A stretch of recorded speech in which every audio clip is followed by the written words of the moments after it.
La maison est petite mais confortable. Lorsque l'agent immobilier la lui a montrée, elle a remarqué tous les défauts. La peinture écaillée sur le cadre de la porte, les tuiles manquantes sur le toit, les fissures le long des murs de la cuisine et même la vieille boîte aux lettres cabossée devant la maison. Mais en dépit de toutes ces imperfections, cette petite maison lui plaît. Cette maison est parfaite pour elle. Cette femme sait, au fond d'elle, que c'est ce dont elle a besoin pour recommencer à zéro. Ce n'est pas facile. En emménageant dans sa nouvelle maison, elle ne cesse de repenser à sa rupture amoureuse. Chaque meuble, chaque bibelot lui rappelle son ex-petite amie. En déchargeant un lourd carton du coffre de sa voiture, elle trébuche sur le trottoir.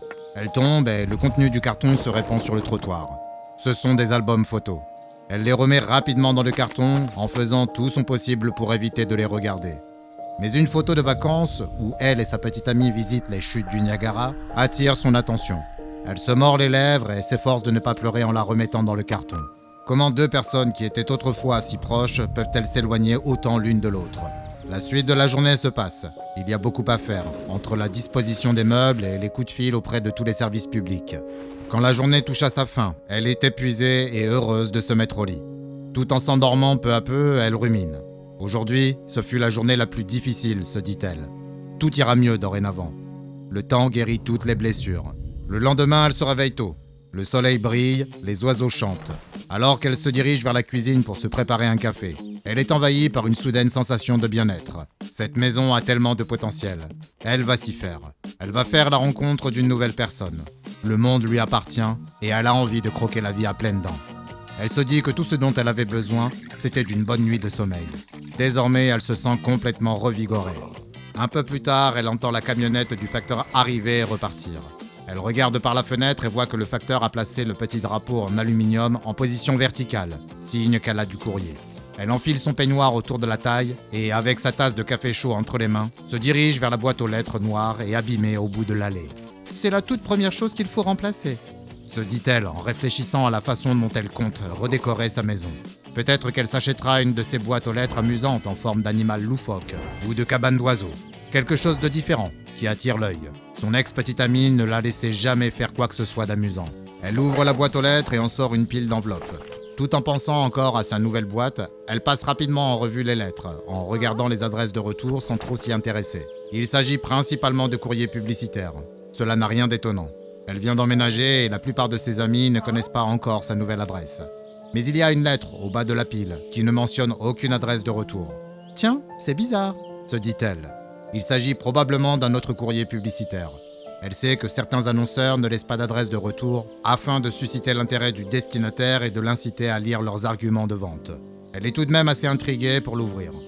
À sa grande surprise, elle trouve à l'intérieur une lettre manuscrite. « Bonjour », dit la lettre. « Je n'ai pas pu m'empêcher de vous remarquer aujourd'hui. Je suis très heureux de voir un nouveau visage dans le quartier. J'espère que vous vous plairez ici. Peut-être pourrions-nous nous rencontrer un jour. À plus. » La femme reste perplexe. Ce doit être une lettre de bienvenue de l'un de ses nouveaux voisins. Mais comme elle n'est pas signée, elle n'a aucun moyen de savoir lequel. C'est un peu étrange, mais bon, elle est persuadée que l'auteur de cette lettre a de bonnes intentions. Elle remet le drapeau en aluminium rouge en position horizontale, place la lettre mystérieuse sous son bras et retourne dans sa nouvelle maison. Imaginez sa surprise lorsque le lendemain, elle trouve une autre lettre dans sa boîte aux lettres. « Rebonjour », peut-on y lire. « J'ai vu que vous avez lu ma lettre hier. Je suis tellement content. J'avais peur que vous me rejetiez, mais à présent, je pense que nous allons être de très bons amis. Peut-être aimeriez-vous prendre un café avec moi un jour. Bisous. PS, je vous apprécie vraiment. » Ok, là, ça devient un peu insistant. La première lettre était sympathique, bien qu'un peu bizarre. Mais celle-ci fait presque penser à quelqu'un qui cherche à obtenir à tout prix un rendez-vous avec elle. Elle n'est pas d'humeur pour ça. Même si elle n'était pas encore affectée par sa rupture, elle ne rencontrerait pas ce mystérieux auteur anonyme. Comment peut-il avoir le culot de l'inviter à sortir ? En colère, elle froisse la nouvelle lettre et la jette à la poubelle. Elle regarde de l'autre côté de la haie et jette un coup d'œil dans le jardin de ses voisins. À gauche, un homme d'âge moyen passe la tondeuse à gazon. À droite, deux vieilles femmes bavardent près de la clôture. Elle se sent soudain vulnérable lorsqu'elle réalise que les lettres peuvent provenir de n'importe qui dans le voisinage. Elle se dit que si elle les ignore, elle enverra un message clair. Elle rentre rapidement chez elle et claque la porte. Le lendemain matin, elle trouve un autre message de son admirateur secret avec le reste de son courrier. Le ton de la lettre est plus désespéré, plus flatteur. « Je vous ai vu jeter ma lettre hier, » dit la lettre. « Pourquoi avez-vous fait ça ? Je ne vous plais pas? Je pensais vraiment que nous ferions un beau couple. Peut-être que si vous me laissiez une chance, je pourrais vous rendre beaucoup plus heureuse que votre ex. » La femme cesse de lire. Elle jette la lettre par terre. Ça va trop loin. C'était déjà assez déplorable qu'un inconnu la drague, mais désormais elle comprend que son admirateur secret est aussi un harceleur. Comment peut-il savoir qu'elle a jeté la dernière lettre, à moins qu'il ne l'ait observée pendant qu'elle récupérait son courrier? Et plus inquiétant encore, comment pouvait-il savoir qu'elle avait des disputes avec son ex? Elle se rend chez le voisin et frappe à la porte. Quand l'homme d'âge moyen lui ouvre, elle lui montre la lettre. « C'est vous qui avez écrit ça? C'est quoi votre problème ?» demande-t-elle en lui collant le papier au visage. « J'ignore ce que vous voulez, mais ça ne m'intéresse pas. Je veux que vous gardiez vos distances. »« Je ne sais pas de quoi vous parlez, » proteste l'homme en mettant les mains en l'air comme pour indiquer sa reddition. « Je n'ai rien écrit du tout. » La femme hésite à le croire, mais elle reconnaît que cet homme semble sincèrement dérouté par ces accusations. Peut-être que ce n'est pas lui le coupable. Cependant, lorsqu'elle interroge le voisin d'en face, lui aussi lui dit la même chose. « Est-ce vous qui m'envoyez ces lettres? Parce qu'elles sont franchement flippantes. Je n'aime pas me sentir observée, » dit la femme à son autre voisine. La vieille femme secoue la tête. « Je ne vous ai pas envoyé de lettres. Pourquoi aurais-je fait ça? Il me suffirait de venir vous parler directement. Je ne sais pas pourquoi vous, les jeunes, inventez toujours des histoires au sujet de lettres bizarres. » Plus tard, la jeune femme se souvient des derniers mots de la vieille femme au moment de dîner. La façon dont elle s'est plainte des jeunes gens qui inventent toujours des histoires à propos de lettres bizarres lui fait se demander si cela s'est déjà produit. Se pourrait-il que d'autres jeunes femmes aient vécu dans cette maison avant elle? Et auraient-elles été victimes du même harceleur? Mais qui pourrait être ce harceleur? C'est forcément quelqu'un de proche. Elle le pressent. En levant les yeux de son repas, elle pousse un cri de surprise. Là, juste devant sa fenêtre, apparaît la boîte aux lettres noire. Celle-ci se tient juste au bord de la fenêtre, comme si elle jetait un coup d'œil discret, comme s'il s'agissait de quelqu'un qui aurait peur d'être vu. La jeune femme cligne des yeux et puis se les frotte. Lorsqu'elle regarde à nouveau, la boîte aux lettres a disparu. Elle se précipite vers la porte et l'ouvre. La boîte aux lettres est sur le trottoir, au bout de l'allée, comme toujours. Ses yeux lui jouent-ils des tours? Le stress lié à sa séparation et au mystérieux harceleur est-il en train de lui faire perdre la tête? Le lendemain, elle tombe sur une autre lettre. Son harceleur se montre de plus en plus déstabilisant et cela devient de plus en plus effrayant. Le jour suivant, ce n'est pas une, mais 2 lettres qu'elle trouve dans sa boîte aux lettres. Les 2 courriers sont complètement dingues. À présent, il n'y a plus aucun doute pour elle. Il s'agit bel et bien d'un harceleur qui a recours à la menace. Pourquoi vous ne m'aimez pas? Vous feriez mieux de changer d'attitude. Vous pensez que vous êtes trop bien pour moi? Qu'est-ce que votre ex a que je n'ai pas? Peut-être que c'est d'un véritable homme dont vous avez besoin. Elle chiffonne les lettres. Son visage rougit sous le coup de la peur et aussi de la colère. Pour qui cette personne se prend-elle? Elle refuse d'endurer cela plus longtemps. Elle est disposée à signaler ses lettres à la police, mais elle n'a toujours aucune idée de qui la harcèle. Ou peut-être que si. Elle se rappelle l'étrange incident de la nuit précédente, lorsqu'elle a cru voir la boîte aux lettres juste devant sa fenêtre. Mais c'est fou, hein, pas vrai? Impossible que sa boîte aux lettres la harcèle, n'est-ce pas?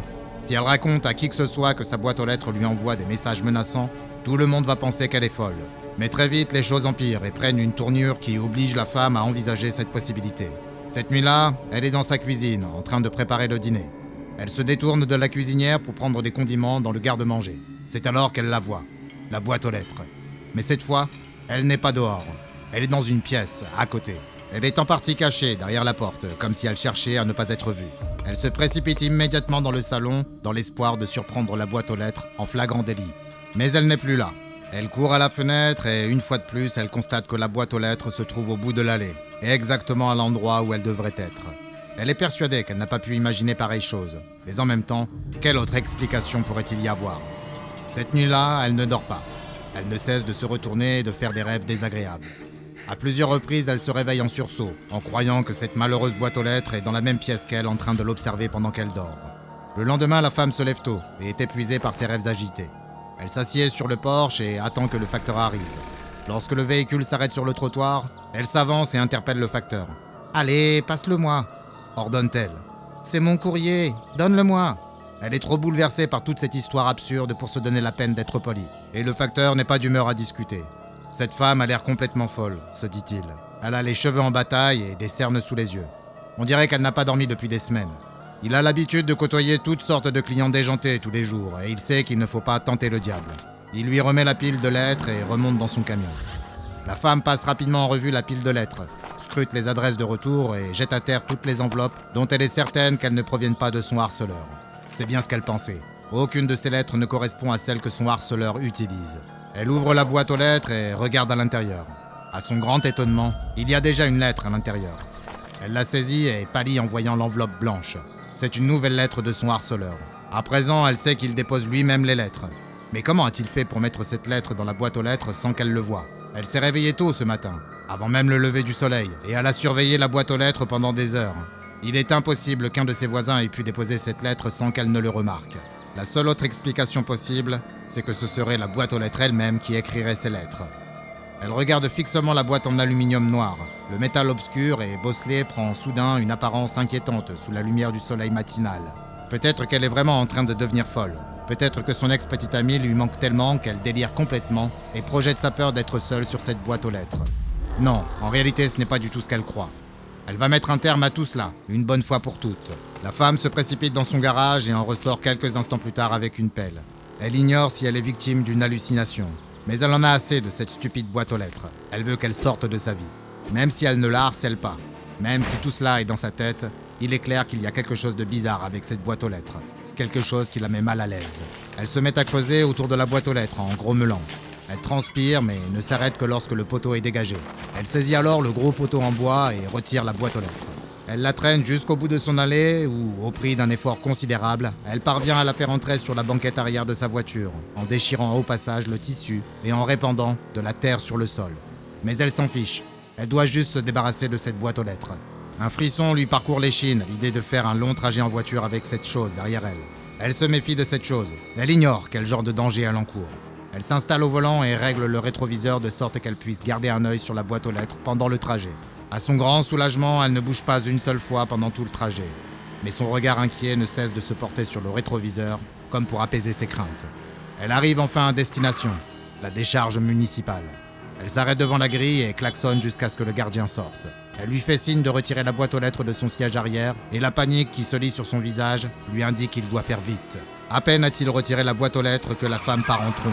Elle souhaite s'éloigner le plus vite possible de la décharge et de la boîte aux lettres qu'elle y a déposée. Au bout de quelques minutes, elle commence enfin à se calmer. Elle pousse un profond soupir de soulagement. Un sentiment de sérénité règne enfin en elle, maintenant qu'elle a fait disparaître cette horrible boîte aux lettres de sa vie. Elle ajuste le rétroviseur pour se regarder dedans et fait la moue à la vue de ses yeux hagards et de son teint blême. Le stress de ces derniers jours a vraiment dû la miner. Mais à présent, elle a le sentiment qu'elle peut enfin reprendre le cours de sa vie. Elle esquisse un léger sourire en repensant à cela. L'idée que sa boîte aux lettres la harcelait lui paraît de plus en plus absurde à mesure qu'elle s'éloigne de la décharge. Et pourtant, elle ne peut s'empêcher de se sentir mieux. Mais lorsqu'elle arrive dans la rue où elle habite, elle voit quelque chose d'incroyable. Les yeux exorbités, elle serre fortement le volant. Ce n'est pas possible. La boîte aux lettres est de nouveau là. La même boîte noire en aluminium et le même poteau en bois. Après tout ce qu'elle a vécu, elle la reconnaîtrait entre mille. Elle est encore là, dans son jardin, au bout de l'allée. Pourtant, elle vient juste de la déposer à la décharge, pas vrai? Elle n'a pas rêvé. Elle n'a pas pu imaginer avoir déterré la boîte aux lettres et la ramener à la décharge. Se peut-il que la boîte aux lettres l'ait suivie jusque chez elle? Est-elle à ce point désespérée que la boîte aux lettres souhaite lui offrir de l'attention et de la compagnie? La femme ne dit plus un mot. Elle poursuit sa route et passe devant sa nouvelle maison sans s'arrêter. Elle n'en peut plus. Elle jette un coup d'œil dans le rétroviseur, un dernier regard sur la petite maison douillette où elle pensait pouvoir commencer une nouvelle vie. Mais elle ne veut pas vivre de la sorte. Elle préfère poursuivre sa route. La boîte aux lettres reste immobile, comme si elle n'avait jamais bougé. Avoir affaire à un harceleur peut représenter une situation angoissante et dangereuse. Mais la situation peut être encore pire lorsque votre harceleur n'est même pas humain. Cette femme ne reverra plus jamais cette boîte aux lettres après avoir quitté sa maison. Et la Fondation SCP connaît très bien ce dangereux maniaque romantique qu'elle a baptisé SCP-1269. Le SCP-1269 se présente sous la forme d'une boîte aux lettres tout à fait banale, située devant une maison, et elle aussi tout à fait banale quelque part dans le Massachusetts. Elle est faite d'aluminium noir, possède un drapeau rouge et un poteau en plastique blanc. Elle mesure un peu plus d'1 mètre de haut, et le numéro de la maison correspondante figure sur son côté droit. On ignore depuis combien de temps le SCP-1269 se trouve sur cette propriété, mais les bosses et les coups sur la boîte aux lettres sont la preuve qu'il s'y trouve probablement depuis un certain temps. Le SCP-1269 est une boîte aux lettres parfaitement ordinaire lorsque la maison correspondante est inoccupée ou est occupée par un homme. Mais lorsqu'une femme âgée d'au moins 23 ans s'installe dans la maison, le SCP-1269 commence à révéler ses propriétés anormales. Au bout d'environ 2 semaines, le SCP-1269 commence à envoyer des lettres romantiques anonymes. Les observations menées sur le SCP-1269 ont permis de constater que les lettres apparaissent environ 3 secondes après la distribution du courrier. Les propriétés anormales du SCP-1269 se manifestent uniquement lorsqu'une femme célibataire âgée d'au moins 23 ans, dénommée l'occupante, habite la maison dans laquelle se trouve le SCP-1269. Environ 2 semaines après l'emménagement de l'occupante, le SCP-1269 se met à envoyer des lettres anonymes tous les 4 jours. Le contenu des lettres est de nature romantique et s'adresse à l'occupante de la maison. Les observations effectuées ont révélé que les lettres apparaissent environ 3 secondes après la distribution du courrier à l'occupant. Dans un premier temps, les lettres apparaissent une fois tous les 4 jours, mais le SCP-1269 adopte rapidement un comportement obsessionnel au point de faire apparaître plusieurs lettres par jour. Les lettres deviennent de plus en plus insistantes et de moins en moins cohérentes au fur et à mesure que le SCP-1269 se montre plus harceleur. Lorsqu'il échappe à la vigilance de l'occupante, le SCP-1269 se téléporte dans une pièce proche de l'occupante et se tient à proximité de celle-ci, comme s'il cherchait à l'épier. Il apparaît toujours dans un endroit où il est relativement peu visible, par exemple à travers une fenêtre ou derrière un rideau de douche. Il arrive que lorsque la personne est endormie, le SCP-1269 se place près de l'occupante, à découvert. Le SCP-1269 ne peut pas poursuivre l'occupante hors de la propriété, et toutes les propriétés anormales cessent dès que l'occupante quitte la maison. Les tentatives visant à déloger le SCP-1269 de son emplacement ont jusqu'à présent été infructueuses. Le SCP-1269 se téléporte systématiquement à son emplacement d'origine 1 heure après avoir été déplacé. Si vous tentez de remplacer le SCP-1269 par une nouvelle boîte aux lettres, celle-ci disparaîtra et sera remplacée par le SCP-1269. Environ 3 heures après la disparition de la nouvelle boîte aux lettres, celle-ci réapparaîtra dans une benne à ordures située à plusieurs kilomètres de là. Les boîtes aux lettres récupérées jusqu'à présent ont toutes été retrouvées dans un état de délabrement plus ou moins avancé, dans des sacs poubelles et couvertes de graffitis obscènes, comme si le SCP-1269 devenait furieusement jaloux de toute autre boîte aux lettres qui tenterait de le remplacer. Le SCP-1269 est également preuve d'une jalousie maladive à l'égard des personnes qui, selon lui, convoitent la femme vivant dans la maison à laquelle il est rattaché. Au cours d'une récente expérience, un homme de classe D a été emmené dans la maison, qui était alors occupée par une femme de classe D depuis 7 semaines. Il est intéressant de noter que le SCP-1269 a cessé de se téléporter pour répondre à la présence de cet homme. Mais 3 jours plus tard, l'homme de classe D a disparu de la maison, ce qui a amené le SCP-1269 à reprendre son comportement anormal. 2 semaines plus tard, le corps de l'homme de classe D disparu a été découvert dans la même benne à ordures que celle dans laquelle le SCP-1269 avait déjà jeté des boîtes aux lettres rivales. La propriété où se trouve le SCP-1269 est placée sous la surveillance de la Fondation, avec un chercheur de sexe masculin qui réside dans la maison pour contrôler le comportement du SCP-1269. Du fait des limites extrêmes qu'il est prêt à franchir pour atteindre sa cible, le SCP-1269 a été classé Euclide. Il nous appartient de veiller à ce qu'il ne représente plus une menace pour quiconque. À présent, allez consulter une autre rubrique des dossiers du Dr Bob, comme le SCP-1098-RU, le théâtre des marionnettes vivantes, pour découvrir l'histoire d'une autre maison, loin d'être un chaleureux foyer.